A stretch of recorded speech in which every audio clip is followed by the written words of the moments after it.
Broadcasting live. It's America's longest running talk show on computers. It's Computer America, bringing you the biggest names in technology with guest interviews, new products, and your emails. Listen live at computeramerica.com on any device around the world. Email the show at live@computeramerica.com or find us on social media.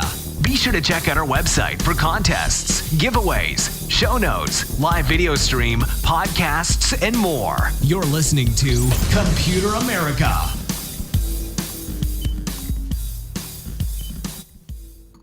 Hello and welcome into the Computer America Show. We are the nation's longest running, nationally syndicated radio talk show on computers and technology. Thank you for joining us. And everyone, hey, how you doing? Welcome into the show. We have a great show planned for you where, of course, we have the one, the only Mr. Mike Cermak joining us here in just a moment, where we'll be talking about a bunch of different stories, articles, and things like that. It's always a fun time with him. And of course, hey, if you don't know who he is, then you need to go check out techguy.org. That is our go-to place for forums and help and things like that. Obviously, we try our best if someone messages us to, lend a helping hand. But if we can't for any reason, then, hey, we just direct them over to Tech Guy. And there are plenty of people over there that, do a much better job at troubleshooting than we do. So with that being said, real quick, computeramerica.com, that's where you'll find everything, including a link to the archive, the podcast, the show notes, any articles, videos that we show, anything that we do here on the program today will be found in the show notes. And then on top of that, be sure to check out the live video feed, which you can also find at twitch.tv/Computer America. And last but not least, be sure to check out the articles at our website. So there you have it. Just keep it short and sweet. And everyone, I hope that you're having a wonderful day and you're ready for some, for some computer and technology related news because, we have a lot of it. But of course, here to help us break it down and to, pick through what's fun and what's not. And actually, we also need to make a correction, but we'll do that after we bring him on. But yeah, everyone, welcome back onto the program. Longtime correspondent, owner, operator, techguy.org. And Mike, how you doing? Mike Cermak. I'm doing great, Ben. How about yourself? Doing just fine. A bit of a rough night with the dogs, but that happens sometimes. A good solution for that. What's that? Don't have dogs. The dogs don't like that plan. But see, this is the solution I'm often offered when I complain about my kids having a rough night. They're like, well, then don't have kids. I was just about to say I shouldn't complain about dogs when I'm talking to someone who has a recent newborn. So you are quite right. Yes, well, not quite newborn. She's now 9 months old, but she is just doing wonderful. Everyone, knock on wood, is doing healthy and doing great. Perfect. Yeah, absolutely. And hey, we also have an article that I kind of picked up, and this has to do a little bit with, hey, maybe as a parent you have a different look on this as a parent, maybe as a technologist, you have a different look on this. But obviously, there was that teen that testified in front of Congress and had to do with the anti-vax stuff. I'm not going to ask you your position on vaccinations. I'm going to ask you your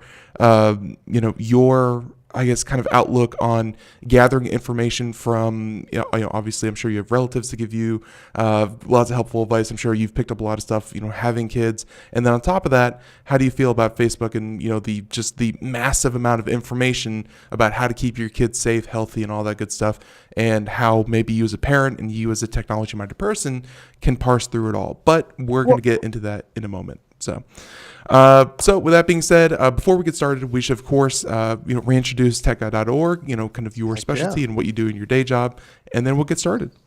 Yeah, I do as little as possible. So techguy.org, as you mentioned already, is a good place to go for free computer support. It's just volunteers who try to help out one another with computer problems. You sign up there for free. You ask your question for free.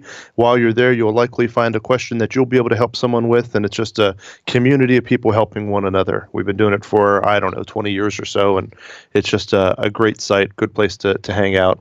For my day job, I run a little IT consulting computer services company. We do IT work for attorneys and doctors' offices and small businesses in the area who don't have their own IT department. So, that's where I'm coming from. And I am a big believer in vaccines.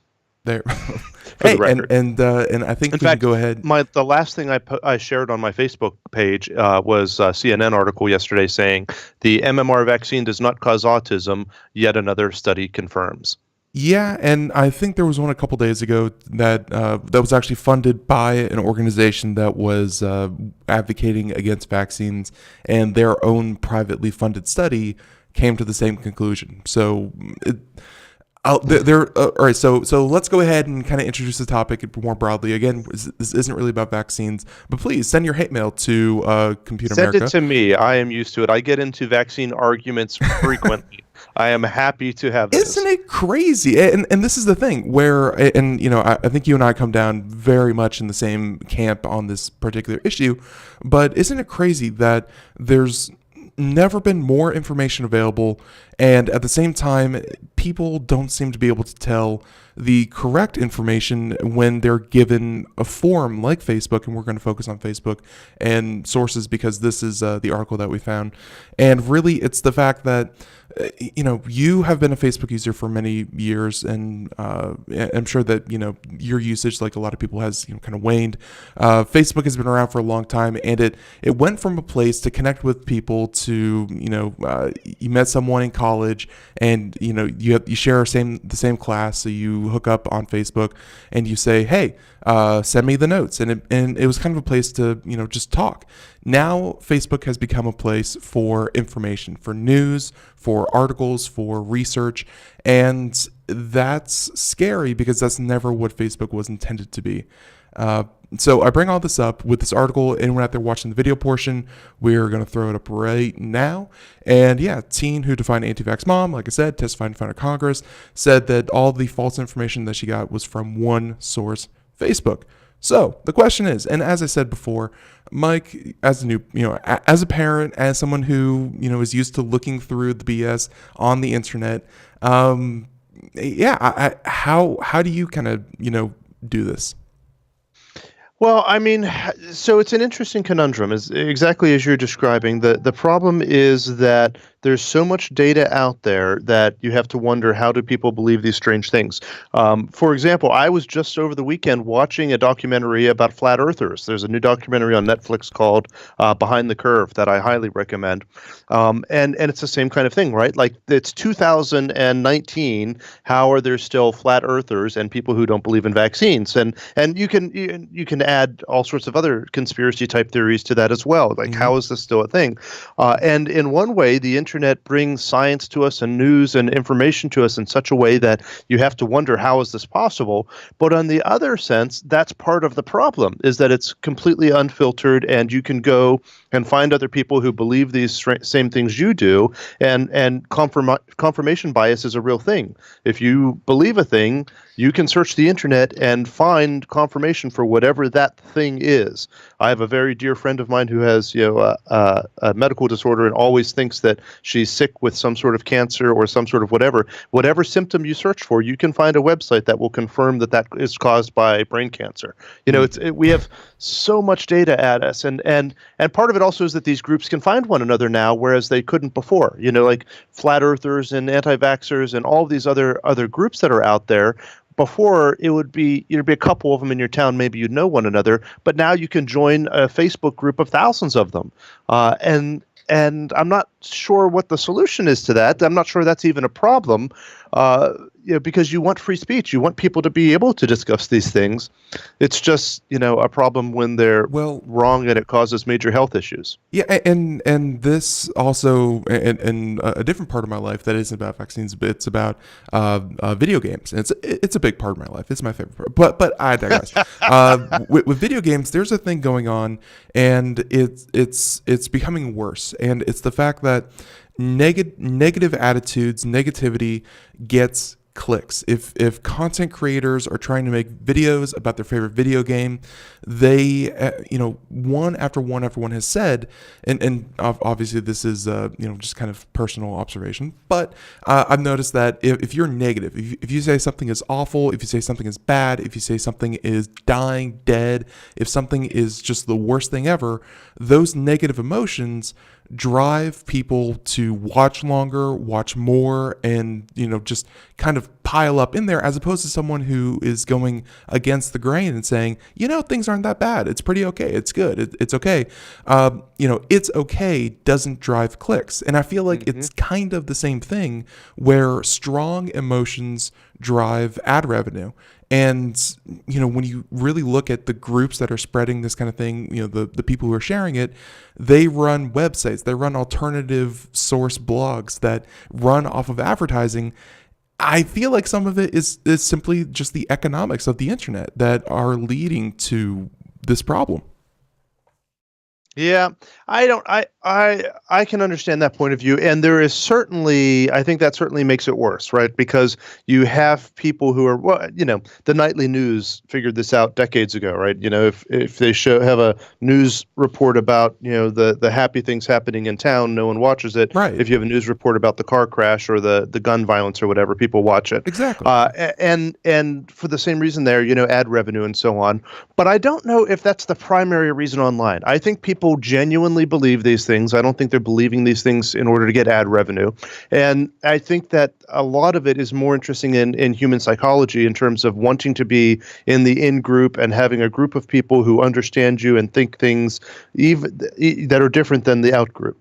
Yeah, I think there's some interesting psychology going on there, that we understand something that most people don't understand. And the problem really is confirmation bias then, is that then you're looking for data that confirms what you already believe. And with the internet, and especially with these social groups, you can find that. Yeah. And then no one ever changes their opinion about anything. How many Facebook arguments have ever resulted in someone changing their opinion about something? Very few. Not zero, but very few. That's very true. And I think I guess the point that I was kind of making was that it's not that people only believe this if it earns them money. I think that there's a few select people who run sites and things like that do earn money off this, that are taking advantage of it. But they kind of lure in everyone, like you're saying, who is, just kind of, and like, it's like, that's the point of view, that's the mentality that I saw in, let's say that, this gentleman who testified in front of Congress, his mother, even after all this happened, still sat in front of the camera and said, I like to keep an open mind. I like to look for other sources of information. And, she wasn't really repentant that she was getting her information from incorrect sources. No, she saw herself as someone who, is more open-minded to information than all of us who think that, vaccines are completely harmless. And I've talked to 9/11 truthers, who have the same thing, that they have an open mind. They're willing to consider these other things. And it's like, well, yeah, I consider them also, but not as much as they do, I guess. I mean, I don't know how to say it nicely. Yeah. And there you go. So with that, we have another article on Facebook. Can I find any other groups to anger here before we move on to the next topic? Let's see. We've done flat earthers. We've done anti-vaxxers. We've done truthers. There's that weirdo anonymous group that we're not going to mention. Your show's going to be taken down tomorrow now. It's okay. We will rise again. But I will say, they could never hack us. Yeah, that's right. Computer America is unhackable. Our famous last words. But I think with that being said, we're going to go ahead and try to pivot gracefully and not fall on our face. You sent over a couple stories. So the first one was mine. Second one's yours. You have a couple of these here. Looking through them, I don't think we've mentioned any of them on the show. So I'll let you have a pick. Please. I think going right along with what we're talking about falls into this adults are the only ones who fell for the Momo hoax. I saw this article and I was like, this was so weird that I couldn't put it into context. So I kind of glossed over it. I'm hoping you can do a little bit better because... As a parent, I can tell you that I've received many warning letters and many warning notices on social media about this whole Momo thing. And I know everyone's aware of that. I don't have to give the background on it, but I will for 3 seconds, that it was supposedly this character was inserted into a bunch of videos that kids are watching or games that they're playing, and it's telling them to do terrible things to themselves or others. But there's no evidence of this actually being a thing or anyone having actually done anything as a result of it. But it's created this huge phenomenon where I'm getting letters from my kids' schools, and there's just this general panic, despite there being no evidence of there being a thing to panic about. And a lot of it is for good reasons, because we do have that instinct to protect our children. And if there is something threatening to it, I think part of it, and this article discusses it as well, is the fear of technology, that it's getting out of control and we no longer can control what our kids are going to be seeing or doing because of, this technological. And there's been other examples of that sort of thing in the history of humanity as technology goes on, that, oh my God, won't someone think of the children? Right. But I just found it fascinating on that regard. And to the extent where I probably shouldn't share this, but I will. Don't tell anybody. But my wife is a teacher, and the other day she had the projector on and was going to show a YouTube video demonstrating something in class. And on the, how YouTube operates, they have, after the video ends, there's the tiles of recommended videos to click on, and one of them was about the Momo, warning, and it was like a news story about the Momo thing, and the thumbnail on that YouTube video was the Momo face, and all of the kids in her class screamed, and oh no, it's Momo. And she's like, how many letters from angry parents am I going to get tomorrow because there was a thumbnail on the YouTube screen of Momo? It's and really the images, and actually we're showing it ourselves. Let's go ahead and just show the article. And the image is of like a character. It's very striking. It's kind of creepy, but at the same time, it's just a character. I'm sure we've all seen worse things in cartoons than kind of what we're showing here.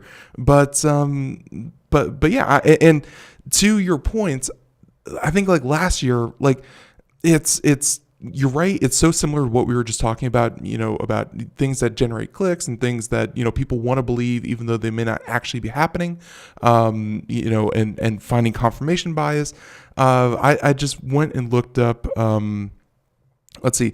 I just went and looked up the actual occurrence of people eating Tide Pods, because about a year ago that was like a thing, that kids were eating Tide Pods at an alarming rate, and really, it wasn't really happening. There are lots of reports of kids under 5 years old who mistakenly eat them, because they look so tasty. They look delicious. Yeah, they absolutely do. They look blueberry flavored. But and then there's also a bunch of instances of people over 60 with some form of dementia who have been eating them. But really, the teenagers and that middle group. 39 cases in all of 2016 when this thing was at the height of its popularity. And it like 39 And the cases. other part of that is I wonder what the delta is. Like, so 39 in that year when it was super popular, but there was probably still 15 dumb kids the year before it became popular. And really 39, for the amount of press coverage that gathered, and you lived through it. I feel like 39, people who are watching videos about it really doesn't warrant the amount of attention that it got. And I think the same thing with this Momo thing, that they kind of proved, is that the only people who believed it were those who were, kind of saying, how ridiculous is this? How could people believe this? And then they were the ones who were being tricked. Right. I don't know. And again, this all ties back into the idea of, just kind of the internet and people being gullible and things like that. I don't know if there's a good solution. And to make this even an even broader issue, if this is happening in America, where, of course, being Computer America, we think Americans are the most beautiful, intelligent, wonderful people on earth. What happens in other countries that are just getting the internet but are now subject to all of this information and have none of the, I guess, kind of PSAs saying don't believe everything you see online. Right. This is going to get worse. We need more skepticism in general. We just need more people to not jump to conclusions, not just assume that because they read a thing that the thing is true. We just need more skepticism. But I don't know. There's a healthy balance, because then I could see people making the exact same argument about vaccines. Well, we need to be more skeptical about vaccines. But I don't know. I don't know what the solution is. We need to. I don't know. What do we do, Ben? What's the solution? If we knew that, then we could start our own company and we could take down fake news, and we would be very, very rich, even more so than we already are. But I will say that there you go. So Momo wasn't a thing. Tide Pods wasn't really a thing. Anti-vax and things like that. Hey, you're right. I think we could bring back Tide Pods right now on the show. I think I have some, but they don't look tasty. Okay, so so I don't know what to do about that. I mean, I like freedom of speech. I like that people can post basically whatever they want out there. But the other thing we should discuss or mention is Facebook is now trying to make an effort to give you some indication as to if something you're reading is legitimate or not. If someone links to a news article, there's now more information there about that news source, especially if it's known to post incorrect things, or even if it's meant to be a joke. If someone posts an article from The Onion, it's so many people who eat The Onion and think that it's real. But if you hit that little button on Facebook, at least you can see, no, this is a parody site. This is not real. And I think going down that road will be helpful. I think that's probably the best you can do is help verify, legitimize, what the source of the information is that you're getting. But of course, there's that mentality of checking your sources, and that's all great and good. But if you have it in your mind that you can't trust certain sources because they are who they are, and not through any other. You know what I mean? Like, there's a culture that makes it happen. It's not just about not checking your sources. It's about buying into more than you can actually, really identify. But there's that. And also, speaking of Facebook, we can go ahead and kind of jump into this. And I know that we haven't talked much about Facebook, or we have talked about Facebook, but Facebook usage in the past. There's this new article, and I'm going to post it in the chat room. Anyone out there wants to check that out? Let's see, and I'll also send it to you, Mike. I can grab it in the chat. Oh, all right, perfect. There we go. So I don't want you to work too hard. Yeah, perfect. And this is Facebook. This is an open letter from Mark Zuckerberg. He is the poster child for Facebook, for better or worse. And he has an open letter for Facebook and the future of Facebook and its privacy-focused future, as he calls it. Now, anyone out there who may be listening and knows our conversations on Facebook, for Facebook to say privacy-focused is kind of like saying the desert is now water-friendly.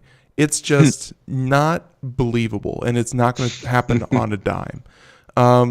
So we're going to go through this, and we're not going to, read we'll include a link in the show notes if anyone wants to read the full letter, but he does make some key points here, and I wanted to, kind of get a reaction from you, Mike, and, just kind of see if this whole thing was even possible. So first things first, let's have you react to, some of the bullet points that he has here, the several principles that Facebook is going to operate under going forward.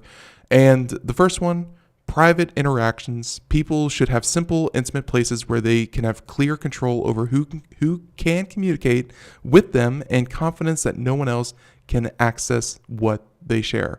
That statement from Facebook, what do you think? Yeah, I can understand the temptation to make some snark comments about this, but to be fair, they've got WhatsApp, they've got, WhatsApp, they've got, I don't know. I think that they could make this happen. In a sense, when you're doing private communications back and forth on Facebook, can you trust that it's being completely secure and completely private? I don't know. I'd say most people don't have that trust right now. They could probably regain it in some way, though. Right. And there's certainly ways to be able to do that, to be able to have those private conversations. I mean, WhatsApp is not a terrible way of doing that, to be honest. And that goes with encryption, their next point as well, that those communications are end-to-end encrypted to the point where, even Facebook can't read it and even the government can't read it. Yeah, and which creates another controversy. I know people who've had arguments about, whether or not the government should be able to read these private messages. Yeah, that's never really been a sticking point for me because there hasn't been like to me, it's like whenever you hear about the stories about the government was able to foil an attempted terror plot or something like that, it's like, well, how'd you catch him? And it's like, oh, he was he was buying bomb making material and he Googled how to make a bomb, and and then he was talking to his friends about making a bomb. Like they're like, whenever they catch him, it's so blatantly obvious. Like it's never, oh, we were monitoring his Facebook presence and we caught him. Like it's at that point, there seemed like there was so much information. And actually, I'm not sure if you saw yesterday, it was the last story that we covered in yesterday's show, but the National Security Agency, or the NSA, whatever that stands for again, through the whole Edward Snowden thing, we learned about Project Prism and so on and so forth. A White House aide mentioned yesterday that the NSA is no longer collecting phone records, or so they say. But so far they said that 6 months ago they stopped collecting phone metadata, which was another sticking point, for surveillance. So it seems like this kind of active surveillance, either through Facebook or your cell phone carrier or whatever, seems to kind of be going away because it just isn't that effective for what you're trying to do. Yeah, I don't know. I'm not sure. No matter what you do, encryption exists, and if people want to, if the bad guys want to have direct, encrypted communication, they can. I remember reading this one article about this terrorist cell communicating with one another, and they were doing it through a Dropbox-like service. It wasn't Dropbox, but it was a file sharing service like that. And they would send encrypted, files up there, and then the other guy would download the encrypted file and unencrypt it. Yeah. And the FBI or whatever agency eventually broke into it because one of the guys left the encryption key laying around on. It was like a sticky note on his computer when they busted in and took his computer. So, I mean, my point being, you can have backdoors in this and so on, but people will always find a way. But then to your point, people are also stupid. Right. So and so on top of that, because people are stupid, and Facebook is a great place to archive that stupidity. Their next point that they have here, permanence. People should be comfortable being themselves and should not have to worry about what they share coming back to hurt them later. So we won't keep messages or stories around for longer than necessary to deliver the service longer than people want it. I think that kind of hits back to GDPR, right? I mean, they almost have to do that. If you're going to have any users that are in the European Union, then you have to allow them to delete their data to a certain, at least personally identifiable data. Look, if this change of heart, if this moral compass gets realigned because of regulation, then good on GDPR. But is this a change? Haven't I always been able to delete Facebook messages? Yeah, but it's more of a question of Facebook always archived them, and they always made them easily searchable. So that picture that you posted when you were 17 and you were maybe doing something you weren't supposed to when you were 17, people could easily find that. And I think that's the problem they're going to tackle, is that people overshare on social media, and it leads people to not want to share on social media because it might come back to them. So I think that's what they want to tackle with that one. Mm-hmm. So let's see, next one, safety. It's certainly an important point. I'm just wondering whether or not it's new, but it's certainly important. Yeah, absolutely. So the next one is safety. People should expect that we will do everything we can to keep them safe. That, what that means, that's kind of a non-starter for me. Interoperability. People want to be able to reach out to other apps and their friends. Pretty easy for Facebook, since, like you said, they own WhatsApp, they own a couple of different services. Facebook owns Instagram, so fun fact there.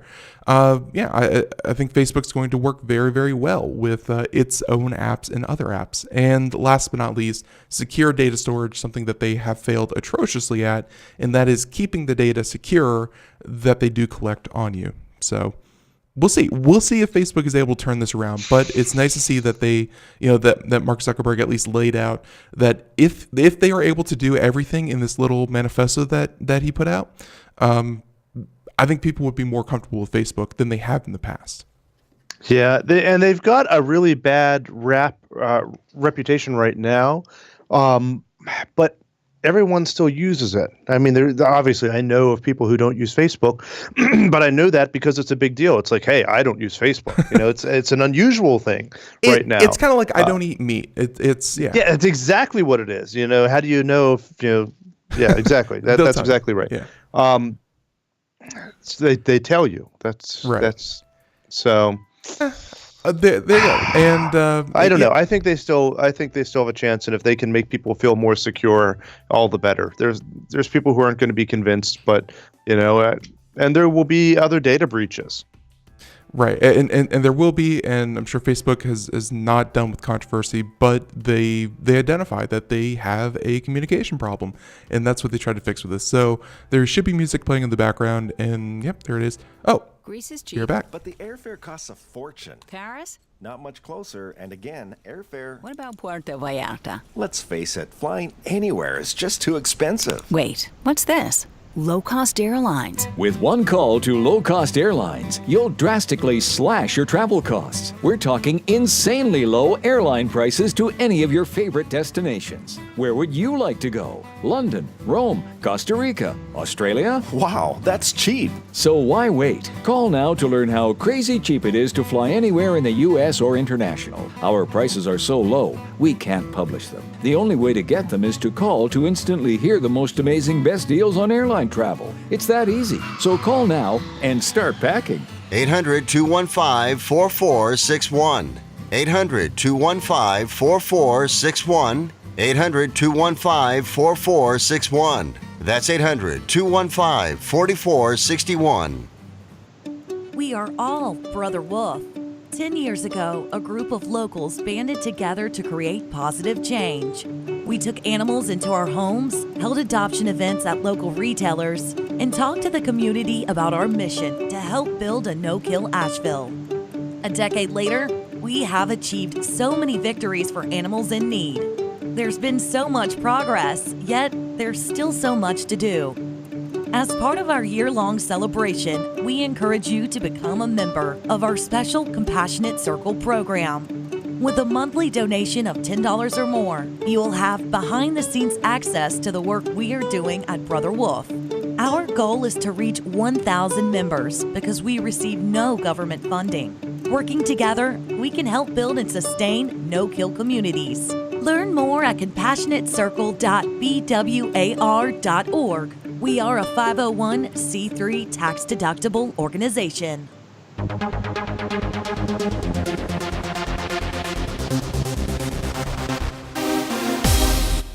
And welcome back to the Computer America Show. It is 32 minutes past the hour as we continue on here. And I think we're going to transition the show from dangers of social media.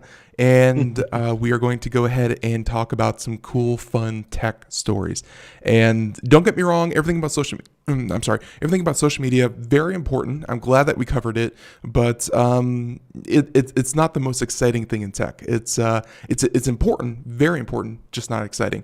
And what could be exciting are things like SpaceX, Boring Company, USB4, a new standard for USB. Oh my God, I can hear the people in the background just cheering like crazy. Actually, I think we have that. USB4. Wait. There we go. See, the people go crazy for USB4. I know I have that. All right, folks, settle down. All right, so we're going to talk about that. And by the way, anyone, if you missed any part of today's show, check out the podcast wherever podcasts are heard.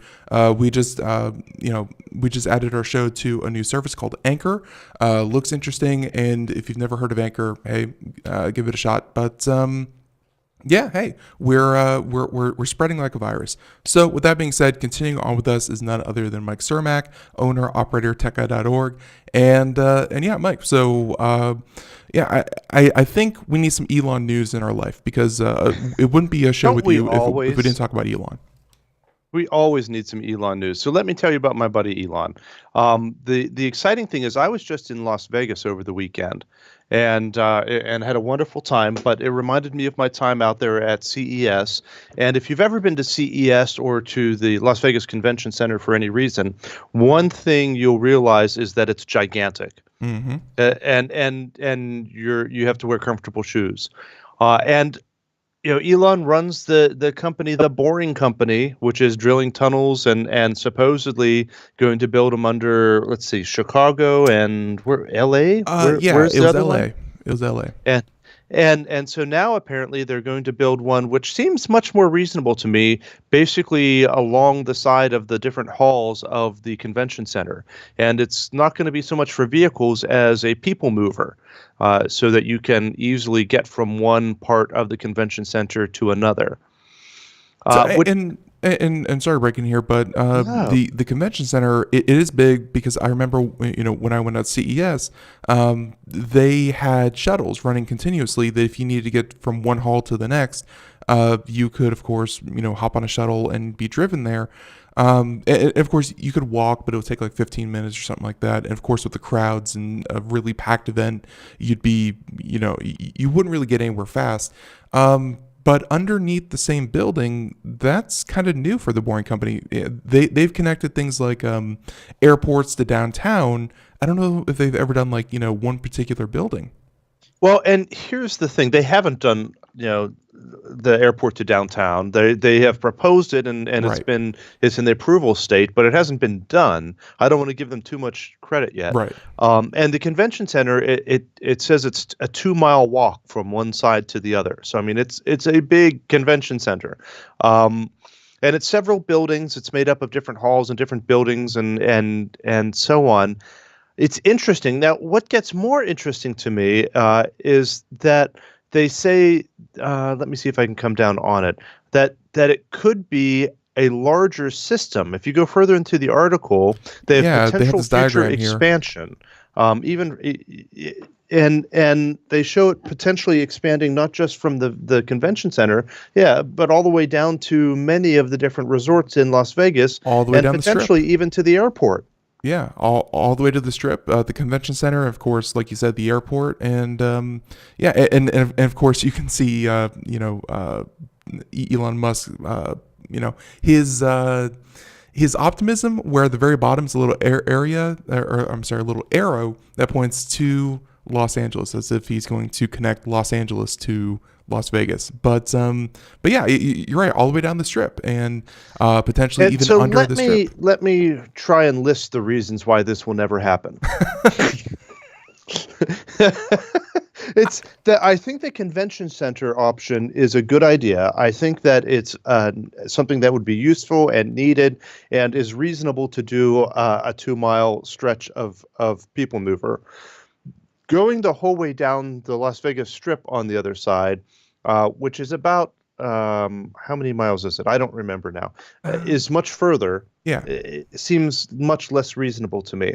And getting the permit and permission to be able to connect all of these different casinos and hotels seems unlikely to me, especially since half of these casinos and hotels are already connected to one another via the monorail system. Monorail, yep. Also, the convention center is already connected to half of these places by the monorail system.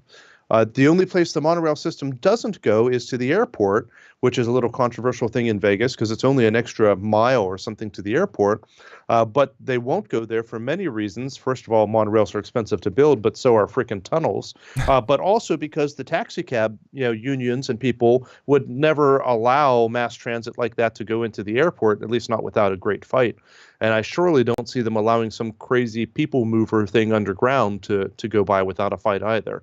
If you had something like this, it would be astronomical to build and try to integrate into all of these buildings. But not only that, I mean, millions of dollars probably for each building to connect to it.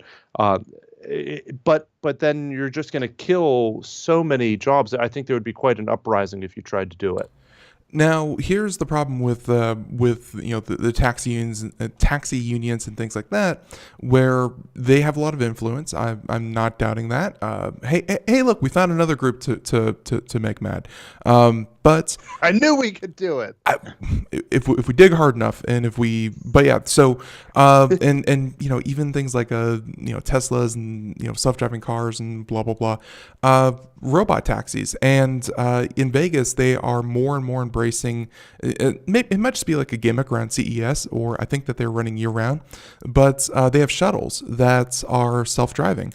And, I think between like self-driving shuttle buses, the monorail, like you said, which is really, really good at getting from, a couple of stops, there are other options that don't involve connecting every hotel's basement to the, to a tunnel system. And I like what the Boring Company is doing with the convention center, but I think you're right. I think things like the monorail or self-driving cars or things like that are going to take over much faster than some kind of tunnel system. But hey, maybe we're talking, kind of prematurely, because that's why Elon made this thing, and is that he claimed that the Boring Company can make tunnels and make usable passages for a fraction of the cost that traditional tunneling would cost. So if he can get the price down, maybe, but I think for all the reasons you listed and the fact that, there just seems to be easier ways and better technology, I don't see this happening. But hey, it looks like the tunnel at least is happening at the convention center. Yeah, and that one makes sense to me. I mean, I think that's also a good trial run for their other bigger tunnels that they're going to do in Chicago and LA. It would make sense to me to do a little 2-mile one for people movers before you built these giant, 35-mile or whatever they are runs between different cities. Right. And there you have it. And it looks like, some of them run directly underneath, the Central Hall, South Hall, things like that. I'm betting that Design 3, the yellow one, where it just kind of circles the buildings, because like you said, it is kind of experimental. I'm not sure the Las Vegas Convention Center wants to risk any kind of foundation problems. So I'm betting option 3 could happen. So there you have it. And I think with that, we can go ahead and transition very, very smoothly over to SpaceX, which is another one of these companies underneath, kind of the Elon umbrella. And yeah, they had some successes, recently, where NASA, I think, with their Falcon 9 rocket, or was it like their Dragon rocket? The Crew Dragon. Yeah, they've had some successes. So what's the latest with that? Looks like Watch Crew Dragon returned to Earth from the International Space Station. So Yes. what happened? So that's the exciting stuff. It's Thursday, so it's tomorrow night or tomorrow morning, 9:15 a.m. Pacific time. When it's supposed to kick off the live coverage of this, and basically what it is that one of the Falcon rockets took off and brought with it the Crew Dragon capsule, the what's the word I'm looking for, the place where you keep your crew. The part of the it's not the rocket, but it's like the shuttle part of it effectively, and went up to the International Space Station, and now it's going to come back and land tomorrow morning. And it's an exciting thing for a lot of reasons, but especially to see whether or not everything works the way it should. You want to see these systems work many times without people in them before you start putting people in them. Yeah. We don't want to get to the point where we were, before the Challenger disaster, where we think, well, we've got this all figured out, nothing could go wrong. O-rings, what O-rings? You want to have many, many, many tests of this before you make any assumptions about it. But this is going to be, the first time it's going to be coming back from space, and it's exciting to see how things work, and hopefully it's going to be the next stage of us being able to become interplanetary. I'm already getting articles, proposed to me, through the show that, hey, we're going to have space tourists. Do we call all of the space tourists astronauts? Because, before, astronaut was a very prestigious thing. The few selected to go into space to, perform experiments or things like that. What happens when everyone goes into space, for $10,000? Do we call everyone an astronaut? That's an excellent question. So who knows? But yeah, and actually, I watched that capsule go up into space, because I think the footage of that was there for everyone. It was on every news station, and one of my favorite things was I was sitting there with my parents, and they have that plushie toy there. And they had a view from inside where they were watching, their crash test dummy, and they were watching the Earth plushie, and it was kind of bobbing around. And my mom was like, why they put a balloon in there? And I was like, zero gravity. They're in space. It's just, or I should say microgravity, but yeah, it's in space. It's a toy and it's just floating around. So there you have it. Very, very cool. And I hope that it comes back down and it comes back in one piece and becomes usable very, very quickly because, yeah. And even after the first one, though, I mean, I'm hoping they do many, many more, unoccupied tests with it just to be confident. Absolutely. But then at the same time, don't forget that America kind of conceded sending people into space. And we kind of said, all right, the Russian Soyuz capsule or whatever it is was going to do this. And that thing seems to have a failure like every couple of months. So America, we can do this. And I mean, no matter what, you're working with rockets and things like this. I know, with it's however crazy. Many moving parts. You have one little thing. You're right. It's absolutely crazy, and don't forget that this isn't just between SpaceX. This is a joint venture between SpaceX, NASA, and Boeing. So a lot of parts from a lot of different people. So there you have that. So okay, there's that one, and I wanted to get this one in. I'm not sure how long this will take, but I did want to mention USB4 because this confused even me. I've heard some controversy, yes, around the standard USB, or I should say the USB standard. We've been hearing quite a lot lately about USB 3.2, which I think, if I'm not mistaken, is being rebranded as, and looks like we actually, let's see, and looks like we actually lost Mike here for a second, so we're gonna try to get him back. Let me see. So we're reconnecting to Mike. Hopefully that reconnects without a problem. Oh, that happened. All right, so let's see. We're gonna try again. Everyone, stay tuned.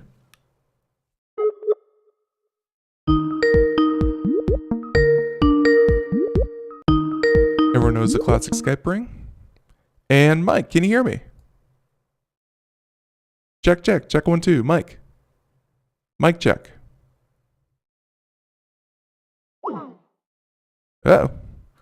Connection is too weak. Skype does not seem to be having a good week. This is very, very unfortunate. So, yeah, we are going to get Mike on just a second. We're going to give it another try right here.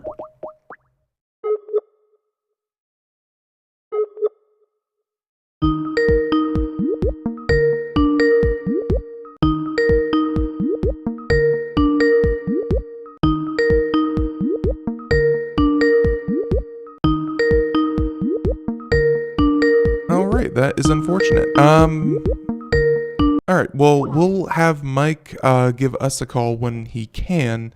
Hopefully, it's on his end, not our end. Try.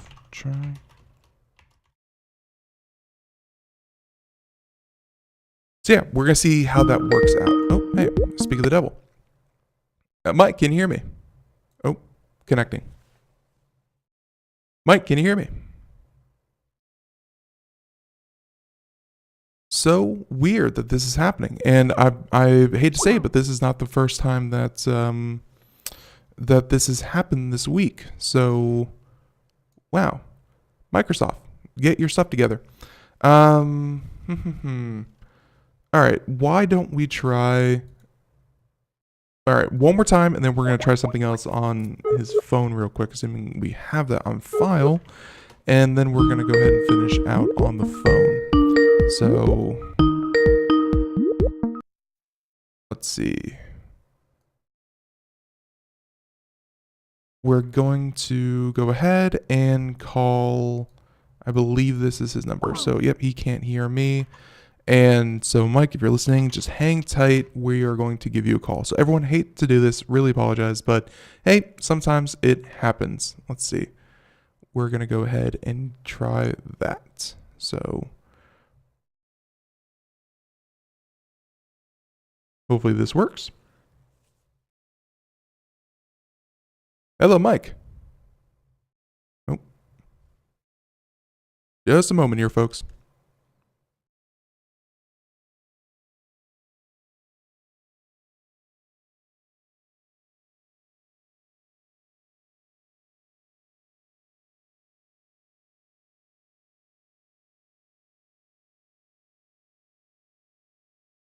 Hmm.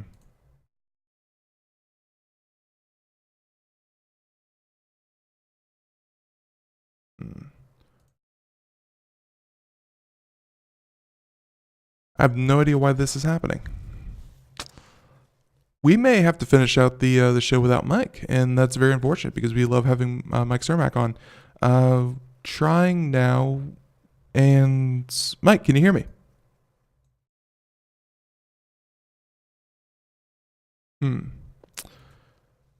All right, so that is certainly a problem. Looks like we're not having a problem there.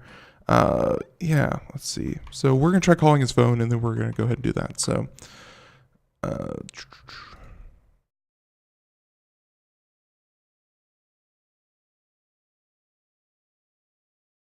hi, Mike. Can you hear me? All right, perfect. So we're going to take you off mute, and there you go. Mike is now on location. Hey, that were is we the weirdest discussing how thing. technology never fails, even in rocket launches? Yeah, I know, and I can't imagine why it's so hard to send people to space. So What could possibly go wrong? and it's weird because Skype failed me earlier this week, but it was like a completely different set of symptoms. But man, that's just not good. So. Okay. Well, with that being said, if you don't mind, we're going to go ahead and finish out the show here, last 10 minutes on the phone. So if you're good to go. I'm good. All right, perfect. So as I was saying before, we're introducing the story USB4, which I believe used to be called USB 3.2, but it comes with a set of upgrades, and we're going to talk about what those upgrades are. But yeah, it's overall, it's really good what USB is about to do with USB 4. But yeah, let's talk about the improvements that are over USB 3.1. So what caught your eye about this story? Well, I mean, faster is always better, right? So they're talking about 40 gigabit per second throughput. And That's a lot of Can we just start gigabits. there for a moment? That's a lot of gigabits. That's a lot of gigabits. Like it's to the point where I almost want to say, well, no one will ever use that much. But I know that in a couple of years that'll come back to haunt me, so I won't say that. But it's so much data, and that's one of the biggest changes in the specification. The other things is people are moving more and more toward the USB-C connector, and they're still going to use that, which is good because it's backwards compatible. People are used to it. We've been seeing it on more and more devices. Even Apple's using it on their MacBooks, although for some crazy reason not for their iPhones or iPads because let's have another connector. And it's I don't know. I don't know what else to tell you about it. It's a good movement in the same direction. I don't know if it's a big enough change to call it USB 4. To be perfectly honest. And I don't like this whole confusion about the 3.1 Gen 2, and they have really weird naming conventions that they were going for. Yeah, I recall talking with the head of the organization for HDMI, and it's always one of those things that they were on talking about HDMI 2.1. And, I asked them why 2.1 and not HDMI 3. And it's like, well, it's an upgrade, but it's not too much of an upgrade. And it's a way to really emphasize the point that, like you said, with backwards compatibility, that things that have HDMI 2 built in, like a lot of manufacturers spent a lot of money to make themselves HDMI 2 compatible. Just like I'm sure a lot of people spent a lot of money making themselves USB 3.1 compatible. And you don't want to waste all that goodwill. You don't want to waste all that marketing by just really quickly coming out with USB 4. So there's a lot of pushback saying this isn't 4, this is 3.1 Gen 2. But just naming aside, it just means that this is just getting better and, like you said, backwards compatible. So it's a good thing. It reminds me of the whole Wi-Fi thing, right? Calling things Wi-Fi 2, Wi-Fi 3, Wi-Fi 4. Yeah. Instead of 802.11ac, 802.11g, 802.11, but it's kind of the reverse. I think they're making it worse rather than better in the case of USB. I think it makes things much less confusing if you say this is a USB 3.1 Gen 2 device. That's not consumer friendly. Well, it's not, but hopefully it gets cleared up. I will say that 40 gigs, you're right, that is so much data throughput that then your data isn't being throttled through your cables. And I got to say that is a really good thing, because now your bottlenecks are going to be the control thingy for your hard drives. It's going to be your motherboard. It's going to be your programs that utilize this kind of thing. Whatever like gets rid of bottlenecks, I really enjoy, and it seems like USB4 is going to do that.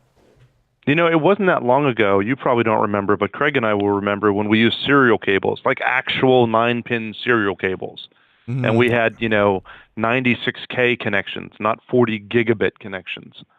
It's just amazing the amount of data that would push through different devices.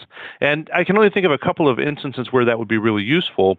I mean, even a gigabit would only be useful, if you're doing obviously connecting to gigabit network, that's helpful. But if you're using it as a docking station and maybe trying to push data out to some big 4K monitors, that'll use a lot of bandwidth. 4K monitors and things like backups and things like that. Sure, very important, but not much else. Yeah, it's interesting. Well, and also for video capture and video editing. If you have, if you're creating a Computer America show and have a camera in front of you, you could connect that in and be able to get, 4K or whatever the next thing after 4K will be. It will be used someday, and like you said, all the better not to make the wire be the bottleneck. Well, yeah, and actually speaking of that, in like these last couple of minutes, I'll just go ahead and say that because not really enough time to get into some of these other stories, which we'll include in the show notes if you want to hear about Apple, going back on using third-party batteries, and they will be using that to fix iPhones. A couple of different stories, including folding glass that we didn't get to. But I did want to say that I finally followed the advice of the show, and I didn't make a backup. I did not make a backup of my own computer, but one of my parents' computers was starting to act funky. It was having these kind of, as she described it, a fit or like a seizure. And so I was like, well, I don't know how to diagnose that, so let's just make a backup and hope it doesn't happen again. And by the way, it went away after we backed up. It's like it knew it didn't have any more power over us. But I will say that I made a backup, and I've never had to, because I have a hard drive here for the show. It's like an 8 terabyte hard drive that I keep everything on. And I was like, I'm on the same network. I can, just put it on, put the hard drive on the network so that anyone can see it. And then I can direct the computer to put the backup on this hard drive as opposed to somewhere else that I didn't really have.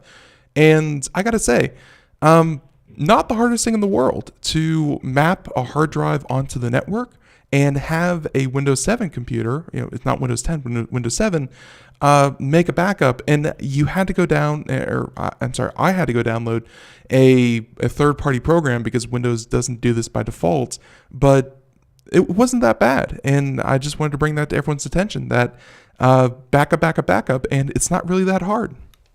Yeah, you have to have backups. It's worth harking on in every episode. Absolutely. So it breaks my heart when I have customers come in who lose critical data and just haven't done a backup in forever or haven't tested one in forever and think that they are backing things up but haven't bothered to check it.